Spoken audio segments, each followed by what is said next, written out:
नमस्कार मेरे प्यारे दोस्तों। डायरेक्ट एंड राइट की सीरीज को आज आगे बढ़ाते हुए आज हम लोग सीखने वाले हैं इफ वाले सेंटेंस। इफ वाले सेंटेंस बड़ा मुश्किल लगता है साहब। जब भी वाक्य में हमको ये इफ दिखाई दे जाता है और हमसे कहा जाता है कि इनडायरेक्ट बनाओ तो भाई प्राण पखेरु हो जाए। लेकिन बड़ा आसान है ये करना। आओ करके देखते हैं। अगर हम लोग इसको ध्यान से पढ़ें, करा माई मदर सेड, करा मेरी माँ ने कहा, if you suffer from cold and cough, अगर तुमको सर्दी और खांसी है से पीड़ित हो। करा अगर तुम, माँ कह रही है कि अगर तुम सर्दी और खांसी से पीड़ित हो, कंसल्ट डॉक्टर, तो डॉक्टर से सलाह लो। ठीक है भाई, यहाँ पे बड़ा आसान सा काम। पहला तो उसको देखो, बनाने के दो तरीके हैं। इसको बनाने की क्या है, दो तरीके हैं। बिल्कुल घबराने की कोई जरूरत नहीं है।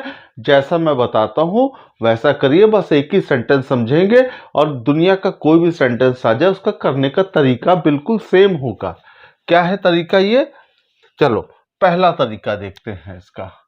हम लोग इसका क्या देखते हैं, पहला तरीका।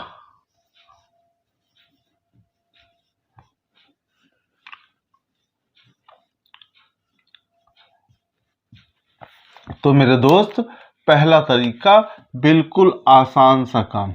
बिल्कुल इसको सिंपल तरीके से लिखो। कह रहा माई मदर सेड। अब याद करो, मैंने आपको पढ़ाया था कि अगर किसी वाक्य में सेड टू ना हो तो उसको टोल्ड में नहीं बदला जाता है ना। आपने ऐसा सुना है ना। तो इसका मतलब सेड को हम सेड में ही रहने देंगे। क्या करेंगे, सेड को सेड में रहने देंगे। क्या हो जाएगा, माई मदर सेड। बिल्कुल ऐसे का ऐसा उतार लीजिए। क्या हो जाएगा, माई मदर सेड। ठीक है। और अगर इफ लगा है तो आपको फिर कॉमा इन्वर्टेड कॉमा की जगह दैट लगाने की जरूरत नहीं है। इसी इफ को इस कॉमा इन्वर्टेड कॉमा की जगह लगा देंगे। क्या हो जाएगा, इफ। यहां तक भी बात समझ गए। अब यू कह रहा है तो यू आप कहेंगे, यू को, यू तो सेकंड पर्सन है, सेकंड पर्सन ऑब्जेक्ट के हिसाब से बदलते हैं। और यहाँ तो हमको कहीं ऑब्जेक्ट नजर ही नहीं आ रहा है, यहाँ तो कहीं ऑब्जेक्ट है ही नहीं। तो याद रखो मेरे दोस्त, याद क्या रखना है यार, बिल्कुल सिंपल सी बात है कि माँ तो मुझी से कहेगी ना, अपनी मर्जी से यहाँ मी लगा लो। क्या हो जाएगा, अपनी मर्जी से यहाँ मी लगा लो, दिमाग में लगा लो। इसका मतलब ये किस में होना चाहिए चेंज, आई में। क्या हो जाएगा, आई। यहाँ तक बात समझ आ गई। बिल्कुल सिंपल तरीके से बना रहे हैं। यहाँ तक बात समझ आ गई। माई मदर सेड इफ। अब इसको किस में बदलना चाहिए, आप कहोगे यू किस में बदल गया भाई, आई में। आई लिख दिया मैंने। अब यहाँ पे देखो सफर लिखा है। देखो प्रेजेंट डेफिनेट वाला मैंने आपको बताया था कि जो प्रेजेंट डेफिनेट वाले होते हैं, यानी एस वाले होते हैं, यानी जो फर्स्ट फॉर्म वाले होते हैं, उसको हम लोग किस में बदल देते हैं। आप कहोगे साहब उसको तो हम लोग सेकंड फॉर्म में बदलते थे। बिल्कुल साहब, बिल्कुल सेकंड फॉर्म में बदलेंगे। और यहाँ पे क्या हो जाएगा, सफर्ड हो जाएगा। क्या हो जाएगा साहब, सफर्ड, है ना। अगर आप नए मेहमान हैं तो भाई पुराना वीडियो देखिए, सारी बात समझ आ जाएगी।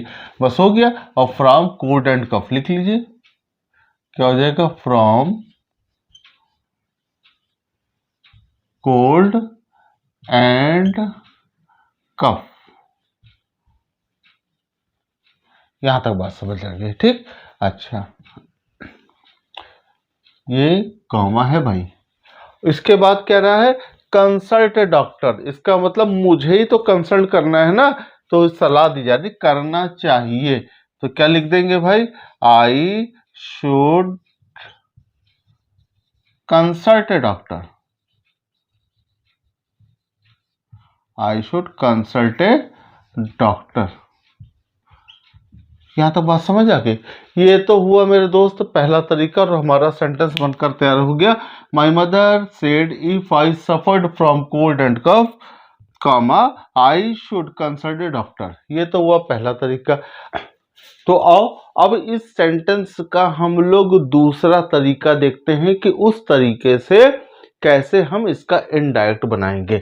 और हमारे दिमाग में क्या बात गूंज रही थी कि तो हमको तो ये सेंटेंस इंपरेटिव सेंटेंस का लग रहा है और हमको तो लग रहा है कि अम्मा सलाह दे रही है, तो अम्मा सलाह दे रही है तो हमारे को क्या लगाना चाहिए, एडवाइज्ड शब्द का प्रयोग करना चाहिए। अभी तक मैंने पिछले वीडियोस में आपको बता दिया है कि एडवाइज्ड और सजेशन और कंसल्ट और प्रिस्क्रिप्शन, इनमें अंतर क्या है। फिर आपके सामने मैं अंतर बताया, तो जब बिना मांगे कोई सलाह दे तो आप उसको एडवाइस में गिनिएगा, बिना मांगे सलाह दे कोई तो एडवाइस में गिनिएगा। अब यहाँ पर अम्मा की बात है, अम्मा तो भैया देखकर ही सलाह दे देती है कि पूछने की जरूरत नहीं है, उसको बताने की जरूरत नहीं है कि हमारे साथ ये वो अम्मा ने जहाँ देखा नहीं, आपको सलाह दी नहीं, तो इसका मतलब अम्मा सलाह देती है।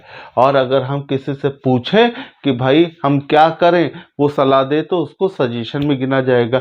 डॉक्टर जब सलाह देगा कि भाई दवाई टाइम पे खाइए, ये दवाई खाइए, तो इसका मतलब वो प्रिस्क्रिप्शन दे रहा है, यानी प्रेस्क्राइब्ड कर रहा है वो। यहाँ तक बात समझ आ गई, उम्मीद करें, है ना। आओ अब इसको हम लोग दूसरे तरीके से करके देखते हैं कि एडवाइस वाले तरीके से। तो आप कहोगे साहब इस से टू को तो हम एडवाइस में बदलेंगे और इस कॉमा इन्वर्टेड कॉमा को इम्परेटिव की तरह ट्रीट कर रहे हैं, तो भाई हम टू लगाएंगे इसकी जगह। बिल्कुल लगाइए साहब, क्या हो जाएगा, माई मदर एडवाइज्ड, क्या हो जाएगा, माई मदर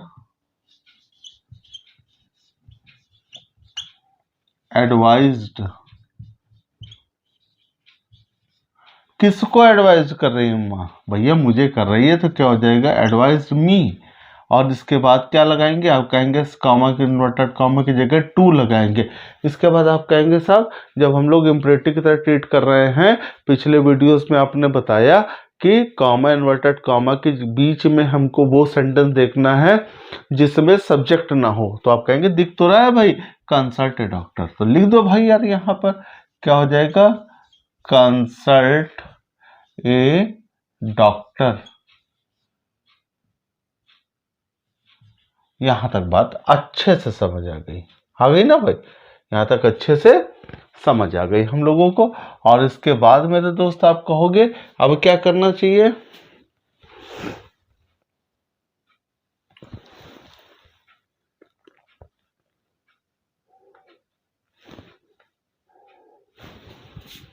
हाँ भाई यहाँ तक हो गया। अब कहोगे आप यहाँ से चालू करो भाई जो बचा खुचा है, तो क्या हो जाएगा, आप कहोगे इफ लिखेंगे, इसको तो हम लोग यू को मी के हिसाब से ले जाएंगे तो आई में बदल देंगे, आई। फिर आपने कहा साहब ये तो प्रेजेंट इंडेफिनिट वाला सेंटेंस दिखाई दे रहा है हमको, तो हमने कहा भैया इसको पास्ट इंडेफिनिट में बदल दो, नहीं सेकेंड फॉर्म में बदल दो, क्या हो जाएगा, आई सफर्ड, क्या हो जाएगा भाई, सफर्ड।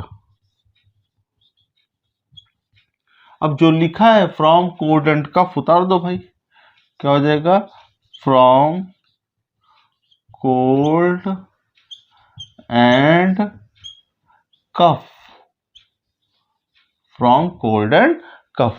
तो उम्मीद करें ये भी सेंटेंस समझ आ गया होगा, यानी एक सेंटेंस को हमने दो तरीके से करना सीख लिया। और उन किस सेंटेंस को करना सीखा जिसमें ये इफ का बवाल नजर आ रहा होगा, इफ का बवाल नजर आए तुरंत भैया इसको दो तरीके से लगाओ, और एक ही तरीका भाई, एक ही सेंटेंस कराएंगे आपको। और अपनी बुक्स उठाओ, प्रैक्टिस शीट उठाओ, अगर आपको लगता है कि मेरे बताए हुए तरीके से नहीं हो रहा है तो आप मेरे कमेंट बॉक्स में जरूर से जरूर सेंटेंस को भेजिए, उसका उत्तर मैं इसी ढंग से दोनों तरीके से बताने की कोशिश करूंगा, समझाने की कोशिश करूंगा आपको। और अगर आपको वीडियो पसंद आया है तो चैनल को सब्सक्राइब करना ना भूलें, हाँ, और बेल आइकन दबाना ना भूलें, ताकि मेरे जितने भी लेटेस्ट वीडियोस होंगे उनका नोटिफिकेशन आप तक आसानी से पहुंच जाए। और चैनल को शेयर करना बिल्कुल से बिल्कुल ना भूलें, ताकि आपके दोस्त भी फ़ायदा उठा सके। तब तक के लिए दोस्त मेरे इजाज़त।